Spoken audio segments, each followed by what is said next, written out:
Patay ang isang lalaking senior citizen matapos masalpok ng pick-up sa Quezon City. Nakapila noon ang biktima sa labas ng tanggapan ng Bureau of Animal Industry para sana makabili ng 20 pesos kada kilong bigas. Balita natin ni James Agustin. Kalunos-lunos ang sinapit ng isang senior citizen na nasalpok ng pickup sa Visayas Avenue, Quezon City bago mag-alas 4 ng umaga kanina.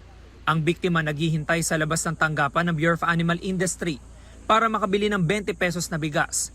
Naisugod pa ang 73 taong gulang na biktima sa ospital pero namatay kalaunan. Ayon sa isang saksi, nakaupo sa bangketa ang biktima na mangyari ang aksidente. Nakaladkad pa siya ng ilang metro. Mabilis yung sasakyan, tapos sumadsad siya dito sa nahagip na tao. Tapos pag hagip niya, di ba, tumalsik yung tao, gumanyan doon niya talaga ibinangga, doon sa poste na yon. Dalawa ang paa niya na durog, tapos yung kamay, durog din. Maraming sugat sa noo.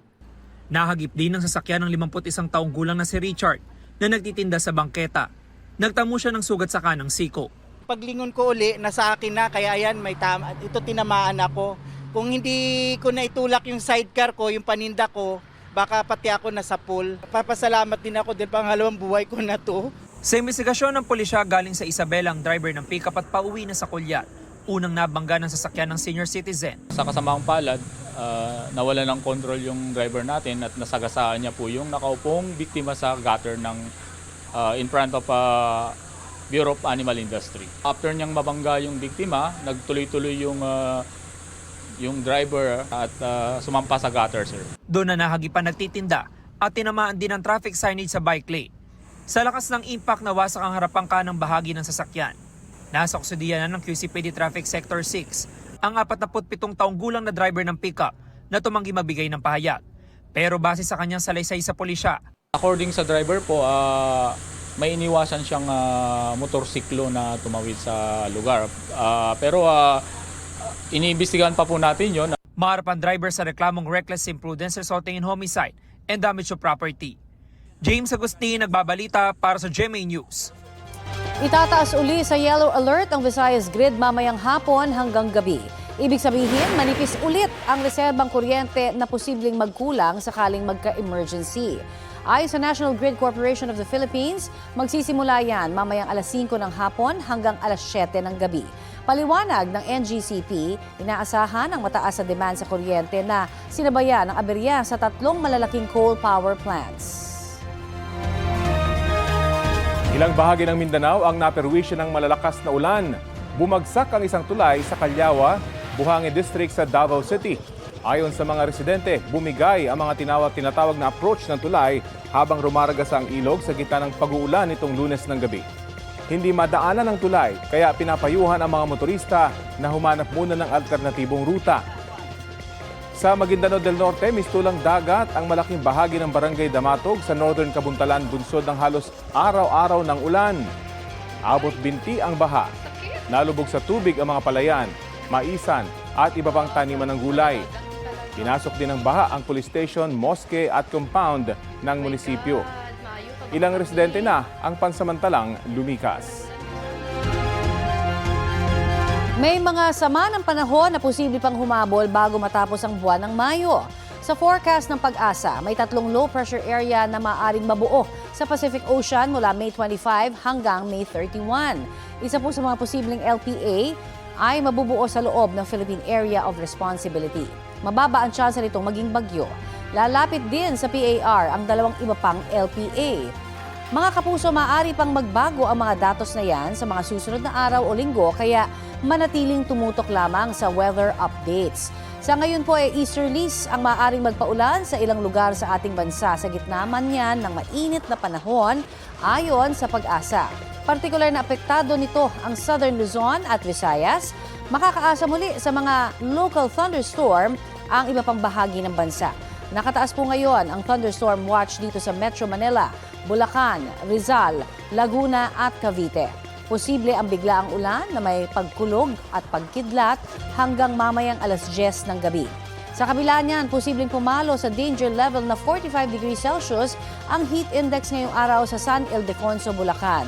44 degrees Celsius sa Etiaga, Isabela, Dait, Camarines Norte, Vera, Catanduanes, Masbate City, Cuban, Sorsogon at sa Catarman, Northern Samar. 43 degrees Celsius naman sa Dagupan, Pangasinan at 13 iba pang lugar sa bansa. Danger level din ang 42 degrees Celsius na posibleng heat index sa Lawag, Ilocos Norte at sa 18 iba pang lugar. Extreme caution level naman ang 41 degrees Celsius na posibleng alinsangan sa Pasay City at 11 pang lugar sa bansa.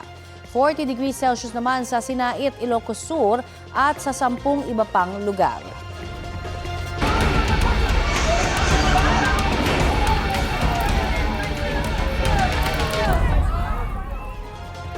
Iginiit ng DILG at PNP na walang nangyaring pag-atake sa Senado noong May 13. Batayan sa nakalap na CCTV footages sa loob ng Senado at sa GSIS building nang mangyari ang pamamaril. Wala pang pahayag dyan si Senate President Alan Peter Cayetano. Balita hatid ni Ivan Mayrina. Ito ang mga kuha ng CCTV na mangyari ang putukan sa Senado noong Miyerkules, May 13. Kita ng mga tauhan ng Office of the Senate Sergeant at Arms o OSAA, ang mga taga-NBI na nasa GSIS. General Aplasca called in the OSAA operatives, including the PNP and the Marines, and gave the order to lock and load. In his order, you could see the Marines were cocking their guns. So it was lock and load. After which he proceeded to the hallway leading to the doorway where the NBI were previously reconnoitering. General Aplasca did it in full view of the press. In normal situations, if there is a perceived confrontation, you will clear the building of all personnel because of possible stray fire. However, he allowed them to follow. Maya-maya makikita si Acting Senate Sergeant at Arms Mau Aplasca na una nagpaputok. Mind you, there was nobody there. Gumanti ng putok kay sa NBI agent habang umaatras palayo sa mga taga-OSAA. Cover fire ang tawag dito ng pulisya hanggang sa nasundan pa ito ng sunod-sunod na putok ng baril. 44 na basyong nakuha ng pulisya na karamihan daw ay nanggaling sa loob ng Senado o sa pwesto ng OSAA. Per our ballistics examination, those 44 fired cartridges came from four firearms. So meaning, meron tayong 4 na shooter. Bukod kay Aplasca, tukoy na raw nila ang iba pang nagpaputok ng baril. Inilabas din ng PNP ang CCTV sa GSIS. Nasa 29 na mga taga-NBI ang nakadeploy sa GSIS, nakatabi lang ng Senado. Malinaw daw na hindi naka-tactical gear o wala sa formang makikipagbakbakan ng mga taga-NBI. Taliwas na naging galaw ng OSAA at ng mga kasama nilang Marines. Kasunod daw ito ng hiling ni GSIS President Arnulfo Veloso na naalarma sa mga nangyayari sa Senado at matapos manawagan ng suporta ni Senador Bato de la Rosa. May mga lagusan kasi mula sa Senado papasok sa GSIS at malalagay sa peligro ang mga mamahaling painting na nasa loob at ang seguridad ng gusali kapag nagkagulo sa Senado. Pero bago pa raw yan, umaga pa lang, ay may ginagawa ng pagpapaigting ng seguridad ng GSIS sa kanilang mga lagusan. Alam daw ito ng maintenance management ng GSIS at Senado. They had duly informed the maintenance of the Senate that there was going to be drill work going on in all the doors of the Senate of the GSIS connecting to the Senate. So, hindi gulatan to At base raw sa resulta ng kanilang investigasyon, malinaw niya na walang nangyaring pag-atake sa Senado. All evidence points that there was no attack on the Senate. I would like to repeat, all evidence points that there was no attack on the Senate. Taliwas ito sa nauna na iginiit ni Senate President Alan Peter Cayetano. I don't think there's any question. The Senate is under attack, was under attack. Isa raw gun-related incident ang nangyari. Sa kabila ng subpina na isumite ang kanyang ginamit na baril, hindi raw sumipot sa CIDG si Aplasca. Sinisikap namin makuha ang kanyang panig, gayon din si Cayetano tungkol sa mga pahayag ng DILG. Naniniwala rin si Senador Raffy Tulfo na walang nangyaring pag-atake. Nagkaroon ng kaguluhan dahil may nagpaputok. Doon naman nag-umpisa eh. So, literally, if you look at the perspective on a military perspective, for me, walang attack doon. Kasi na warning shot, sabi ni Sergeant Arms eh. Tapos ngayon gumanti itong isa. So sila lang ang nag-aaway, dalawa. Walang kinalaman yung mga senators. Panawagan ng mga senador, magkaroon ng malawak, impartial at komprehensibong investigasyon. Just to be fair, I want to see the independent investigation. Meaning dapat ang Senado rin maimbestigahan. Of course, NBI dapat rin maimbestigahan para pantay. And ang importante ngayon, malaman natin kung sino yung mga may gumawa nito or nagkamali. At yung reforms, paano natin maiwasan to? Kasi ayaw na natin maiwasan to eh. Buti na lang walang nasaktan. No? Ayaw natin maulit to. Hawak na rin daw ng pulisya pero hindi pinakita ang pinakamahalaga ebidensya. Ang pagsakay umano ni De La Rosa sa puting SUV na pag-aari ni Senador Robin Padilla. Ang puting SUV yung sasakyan na nakuha na ng GMA News sa lumabas sa Senado noong alas 2:30 na madaling araw noong May 14. Opo, sasakyan ko po yan. Kinumpirma ni Padilla na sa kanya ito. Sa panayam ng 24 oras, binigyan din ng DOJ na ang paglabas si Senador De La Rosa sa Senado ay nangyari habang siya ay nasa protective custody nito. The Fortuner, white Fortuner, and personalities going out from the Senate, particularly makita natin doon ang Senator Bato and Senator Padilla, and going to the vehicle na Fortuner. Napag-aari. Makita na natin yung video nun. Simpleng pagkakaintindi po namin, no? Nung sinabing nasa protective custody nila, nasa kanila si Senator Bato. So, kaya pag wala na yung legal impediment to serve yung arrest warrant, di ba? Dapat, pag hiningi sa kanila ng Department of Justice, ready dapat ang Senadong i-turn over si Senator Bato. Ivan Mayrina nagbabalita para sa GMA News. May lead na raw ang National Bureau of Investigation kung nasaan ngayon si Senador Bato de la Rosa. We have a lead kung nasaan talaga, pero in the meantime, we will suspend yung announcement kung nasaan talaga siya.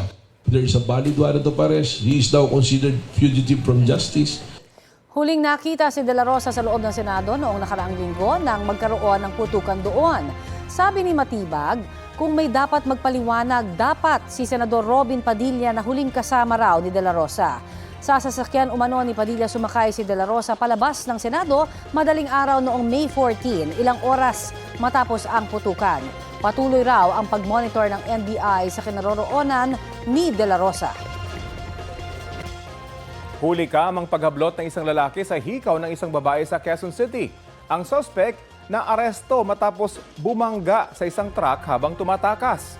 Balitang hatid ni James Agustin. Naglalakad lang ang lalaki nakasuot ng brown na t-shirt na nakuna sa CCTV sa bahaging ito ng Barangay Balingga sa Quezon City. Masdan naman ang babaeng naglalakad din habang may hawak na payok. Sa isa pang anggulo ng CCTV, huminto ang lalaki malapit sa kanto. Pinauna niya ang babae nakapayok. Pagkaliko ng babae, doon na hinablot ng lalaki ang hikaw ng biktima.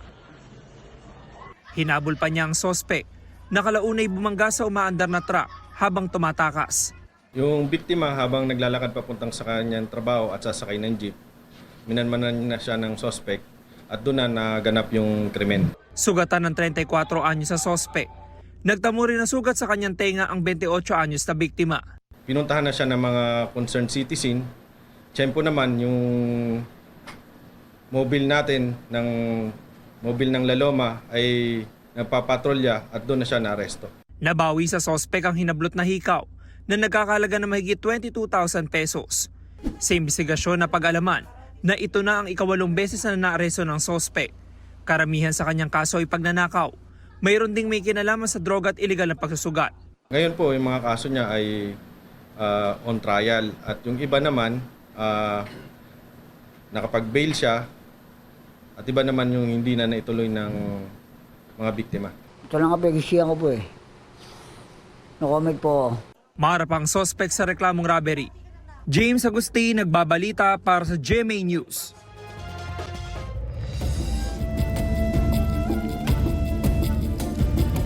Patay ang isang senior citizen matapos mabangga ng isang SUV sa Mangaldan, Pangasinan. Kita sa CCTV ang paglalakad sa gilid ng kalsada ng 83 anyos na babae. Hindi pedestrian lane ang tinawiran niya at doon nabangga ng sasakyan. Base sa investigasyon, nag-overtake ang SUV sa isang tricycle at nang makabalik sa linya ay nagulat na lamang ang driver sa tumatawid na lola. Nakausap na ng SUV driver ang mga kaanak at biktima at nangakong tutulong sa gastusin nila, kabilang ang pagpapalibing. Hindi na nagsampa ng reklamo ang mga naulila ng biktima.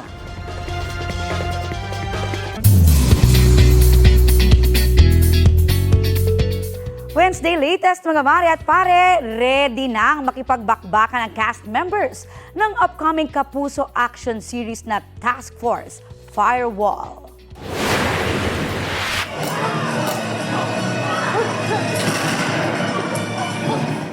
In character ang ilan sa kanila nang mag-demo ng fighting stunt sa MediaCon ng series kung saan present ang inyong mare. Full support ang cast members sa MediaCon, bida riyan sina Kylie Padilla, Jack Roberto, Buboy Villar, Kailin Alcantara at Miguel Tan Felix. Ikinuwento nila ang bawat misyon ng kanilang mga karakter na dapat abangan ng mga kapuso sa Lunes, May 25 sa GMA Prime. May chika rin sa inyong mare sina Kylie at Miguel tungkol sa buwis buhay stunt nila na pagrapel sa building.